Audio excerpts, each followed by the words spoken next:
Hi liebe Moonies und herzlich willkommen zu dieser Sailor Mew Zusammenfassung. Das heutige Musical heißt einfach nur Sailor Stars und ist von 1996 bis 97. Wie auch schon bei den letzten Musicals lief das hier noch bevor der Anime und Manga zu Ende waren, weshalb es sehr anders ist als der normale Stars Arc. Es gibt zwei Versionen davon, nämlich die Originale und das Kaitei-Ban. Auch hier werde ich das Kaitei-Ban zusammenfassen, weil es ja die überarbeitete Version ist, aber ich werde euch auch die wichtigsten Änderungen zwischen den Versionen nennen. Okay, los geht's!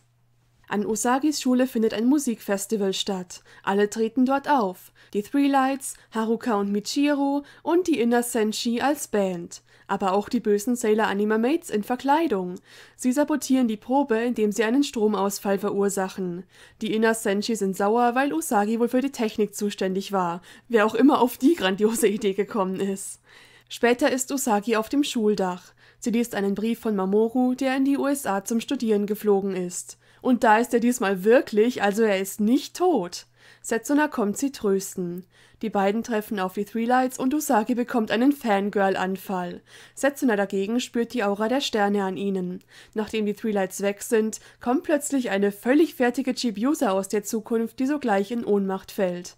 Sie wird in die Krankenstation gebracht. Wir als Zuschauer sehen einen Flashback, in dem Neo Queen Serenity in der Zukunft von Galaxia angegriffen wurde. Fragt mich nicht warum. Ich vermute aber, dass Galaxia einfach alle Zeitlinien erobern will. Warum auch immer. Währenddessen schmieden die Feinde ihre Pläne. Unsere heutigen Bösewichte bestehen zum Großteil aus Charakteren, die es nur in diesem Musical gibt. Bekannt sind bereits die folgenden: Galaxia natürlich, Sailor Ironmouse und Tinyanko, sowie Sailor Phi und Kai aus dem Manga. Die Musical-Exklusiven sind zwei weitere Anime-Mates, nämlich Sailor Pewter Fox und Titanium Keroko. Dann Sailor Theta, also Theta, die gehört zu Phi und Kai, also einfach eine dritte im Team der griechischen Buchstaben. Außerdem gibt es Sailor Buttress, die ist sowas wie Galaxias rechte Hand. Und fragt mich nicht, warum sie wie Sailor Chaos aussieht. Und es gibt MC Fly, der Befehlshaber über Phi, Kai und Theta. Er ist außerdem der Veranstalter des Musikfestivals. Es dient dazu, die Sailor-Kriegerinnen aus der Reserve zu locken und ihre wahren Identitäten herauszufinden. Aber okay, zurück zu den Senshi. Michiru erzählt, dass sie auf der Toilette angegriffen wurde und anscheinend ist das auch anderen Bands passiert. Die Outers sind davon überzeugt, dass die Three Lights dahinter stecken und alle machen sich auf, um in der Schule nach Hinweisen zu suchen. Das Ganze soll dann so ein bisschen eine gruselige Geisterszene sein, weil sie Angst haben, dass in der Schule vielleicht ein Geist ist oder irgendwie sowas. Also es ist so ein bisschen eine Geisterjäger-Parodie. Jedenfalls haben die Anima-Mates falsche Fährten ausgelegt, die auf die Three Lights hindeuten. Die Mädels finden die Sachen auch, doch Ami findet Tierhaare an den Gegenständen. Die stammen natürlich von den Anima-Mates. Damit fällt der Verdacht von den Three Lights wieder ab. Doch plötzlich ist ein lauter Schrei zu hören. Chibiusa ist auf dem Dach und wird angegriffen. Die Outer Senshi kommen ihr zu Hilfe. Auch die anderen Sailor-Kriegerinnen und Bösewichte treten nach und nach dem Kampf bei. Am Ende sind es aber die Sailor Starlights, die die Feinde vorerst in die Flucht schlagen. Die Senshi einigen sich darauf, mit den Starlights zusammenzuarbeiten. Als Chibiusa alle vor etwas warnen will, erscheint jedoch Galaxia höchstpersönlich und greift sie an, woraufhin die Kleine wieder zusammenbricht. Diese Szene wird komischerweise aber nie aufgelöst, denn damit endet der erste Akt. Der zweite Akt beginnt damit, dass der Tag des Musikfestivals gekommen ist. Usagi darf sogar mit den Three Lights auftreten.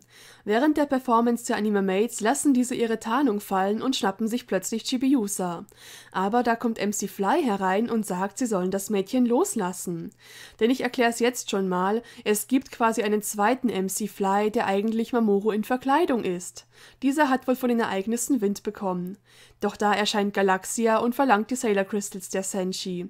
Wir erfahren auch, dass sie Neo Queen Serenity in der Zukunft bereits gefangen genommen hat. Gegen die Goldene Königin haben die Senshi im Kampf keine Chance, weshalb Pluto nur noch einen Ausweg sieht. Sie muss die Zeit anhalten. Ihre und Galaxias Kräfte prallen aufeinander, wodurch die Raumzeit verzerrt wird. Dadurch werden Chibiusa und Hotaru durch die Zeit geschleudert und landen im alten Japan der Edo-Zeit. Die folgende Szene ist etwas weird. Es ist wohl eine Parodie auf traditionelles japanisches Theater. Dort treffen sie die Vorfahren von Usagi und Co., welche Ninjas sind. Sie verteidigen eine wertvolle Kugel vor einem bösen Cowboy, der MC Fly ist. Die Kugel gehört dem Dorfmädchen Ami. Die Ninjas können ihn vertreiben und bringen die Kugel zurück. Auch Mamoru taucht auf und er und die frühere Usagi verlieben sich. Jedenfalls werden Chibiusa und Hotaru jetzt wieder durch die Zeit geschleudert. Sie konnten aber 2 Pistolen mitnehmen, die sie dem Cowboy abgeluchst haben. Währenddessen sind die anderen Senshi auf der Suche nach Usagi. Die Starlights sind sich unsicher, ob sie wirklich kämpfen sollen, da ihre Mission ja eigentlich ist, ihre Prinzessin zu finden. Doch da spüren sie die Präsenz von Prinzessin Kakyu und sind ermutigt.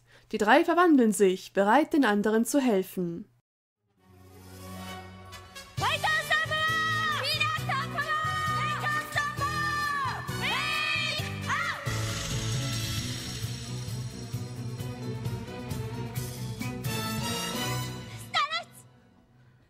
Allerdings werden die Kriegerinnen plötzlich von einer mysteriösen Kraft voneinander getrennt.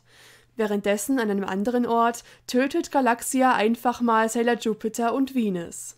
Usagi ist währenddessen in einer Dimension gefangen, in der sie sich nicht verwandeln kann. Galaxia zeigt ihr, was bei den anderen Kriegerinnen vor sich geht. Und jetzt folgen 2 sehr ähnliche Szenen wie am Anfang von Staffel 5 mit Nehelenia, nämlich die Szenen mit Mars und Neptun sowie Uranus und Mercury, falls ihr wisst, was ich meine. Die Paare schaffen es, nach anfänglichen Schwierigkeiten zusammenzuarbeiten, aber es läuft darauf hinaus, dass sie alle von Galaxia getötet werden, auch Pluto, was die arme Usagi mit ansehen muss, und die ist natürlich jetzt richtig fertig.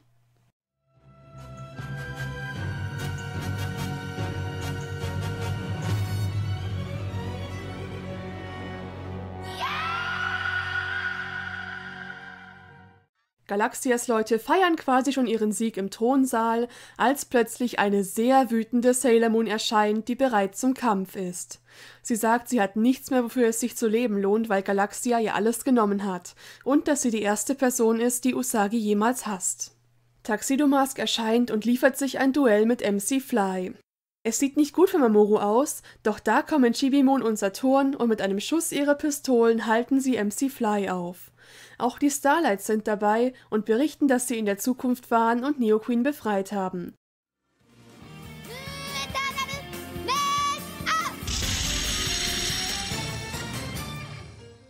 Sailor Moon verwandelt sich in Eternal Sailor Moon und zusammen mit Saturn belebt sie alle wieder. Yay! Der epische letzte Kampf zwischen wohlgemerkt 22 Sailor-Kriegerinnen bricht an. Sailor Moon und Galaxia sind sich kräftemäßig ebenbürtig und wenden fast all ihre Kraft auf. Doch schließlich bricht Galaxia zusammen. Sailor Moon erklärt ihr, dass der Silberkristall nicht nur zum Kämpfen da ist, sondern auch für Frieden und Wiedergeburt. Während Galaxia sich wundert, dass sie von so etwas besiegt wurde und vielleicht sogar anfängt, ihre Ansichten zu hinterfragen, stirbt sie. Ihre Untergebenen verschwinden auch. Und mit einer etwas nachdenklichen Stimmung endet das Musical. So, kommen wir noch kurz zu ein paar Punkten, die im Originalmusical von Sailor Stars anders waren. Die Edo-Zeit-Szene zum Beispiel.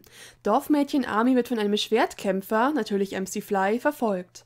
Usagi, diesmal ein Fischhändlerjunge, und Mamoru, ein Adeliger, helfen ihr. Chibiusa und Hotaru erhalten von Usagi eine Korb-Tragestange oder wie man das nennt, und diese benutzt Mamoru später, um MC Fly auszunocken. Im finalen Kampf werden Galaxias Untergebene getötet, sie selbst wird jedoch nicht besiegt und ist auch nicht einsichtig. Also Galaxia gewinnt hier einfach und fliegt böse lachend davon. Fazit: Man merkt, dass der Stars Arc hier noch nicht ausgereift war. Diese ganze Neo-Queen-Sache ergibt für mich auch wenig Sinn. Oder auch, dass Sachen angedeutet, aber nicht aufgegriffen werden, wie zum Beispiel Princess Kakyu. Und generell ist die Story hier ja noch sehr anders. Mir ist der normale Stars Arc zwar lieber, aber es war trotzdem interessant und es ist auf jeden Fall mal was anderes. Also schreibt doch mal in die Kommentare, was ihr von diesem Musical haltet. Falls ihr mehr über die Story wissen wollt, wir haben auch einen ausführlichen Podcast dazu gemacht. Wenn es euch gefallen hat, würde ich mich auch über einen Like oder ein Abo freuen. Ciao, bis zum nächsten Mal, eure Sailor Cat.